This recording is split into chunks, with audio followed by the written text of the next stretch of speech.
ആവർത്തന പുസ്തകം 18 അധ്യായം.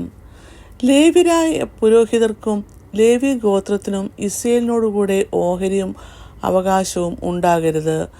യഹോവയുടെ ദഹനയാഗങ്ങളും അവൻ്റെ അവകാശവും കൊണ്ട് അവർ ഉപജീവനം കഴിക്കണം.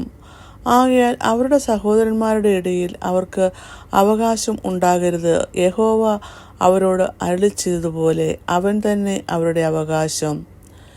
ജനത്തിൽ നിന്ന് പുരോഹിതന്മാർക്ക് ചെല്ലേണ്ടുന്ന അവകാശം എന്തെന്നാൽ, മാടിനെയോ ആടിനെയോ യാഗം കഴിക്കുന്നവർ കൈക്കുറകും കവിൾ രണ്ടും ആമാശയവും കൊടുക്കണം. ധാന്യം, വീഞ്ഞ്, എണ്ണ എന്നിവയുടെ ആദ്യഫലങ്ങളും നിന്റെ ആടുകളെ കത്തിരിക്കുന്ന ആദ്യരോമവും നീ അവന് കൊടുക്കണം. യഹോവയുടെ നാമത്തിൽ ശുശ്രൂഷിപ്പാൻ എപ്പോഴും നിൽക്കേണ്ടതിന് നിന്റെ ദൈവമായ യഹോവ നിന്റെ സകല ഗോത്രങ്ങളിൽ നിന്നും അവനെയും പുത്രന്മാരെയും അല്ലോ തിരഞ്ഞെടുത്തിരിക്കുന്നത്.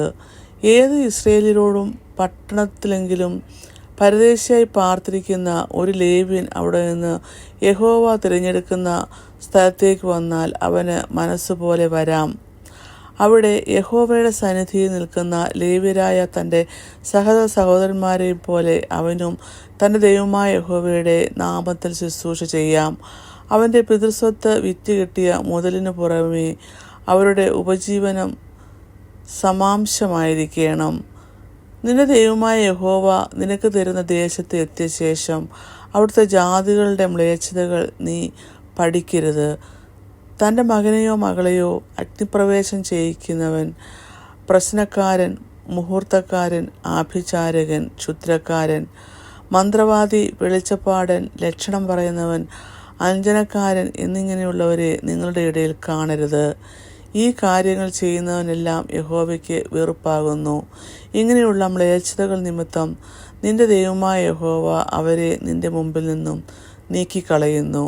നിന്റെ ദൈവമായ യഹോവയുടെ മുമ്പാകെ നീ നിഷ്കളങ്കനായിരിക്കണം. നീ നീക്കിക്കളയുവാനിരിക്കുന്ന ജാതികൾ മുഹൂർത്തക്കാരും പ്രശ്നക്കാരുടെയും വാക്കുകൾ കേട്ടു നടന്ന് നീയോ അങ്ങനെ ചെയ്യുവാൻ നിന്റെ ദൈവമായ യഹോവ അനുവദിച്ചിട്ടില്ല.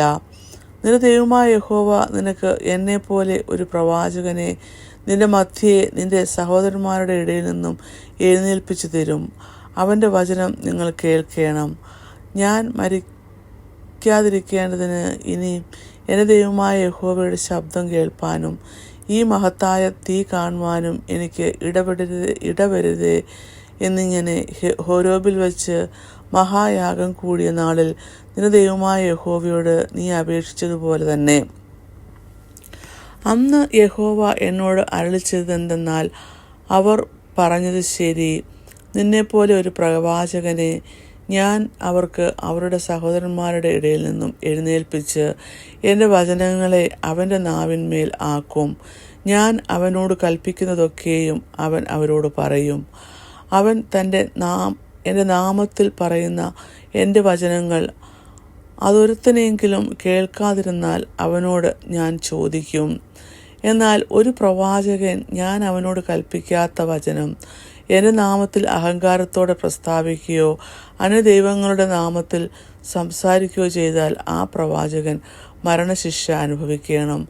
അത് യഹോവ അരുളി ചെയ്യാത്ത വചനം എന്ന് ഞങ്ങൾ എങ്ങനെ അറിയും എന്ന് നിന്റെ ഹൃദയത്തിൽ പറഞ്ഞാൽ, ഒരു പ്രവാചകൻ യഹോവയുടെ നാമത്തിൽ സംസാരിക്കുന്ന കാര്യം സംഭവിക്കുകയും ഒത്തുവരികയും ചെയ്യാഞ്ഞാൽ അത് യഹോവ അരുളി ചെയ്തതല്ല. പ്രവാചകൻ അത് സ്വയം കൃതമായി സംസാരിച്ചതത്രേ. അവനെ പേടിക്കരുത്. ഇങ്ങനെ ആവർത്തന പുസ്തകം 18 അധ്യായം അവസാനിക്കുന്നു.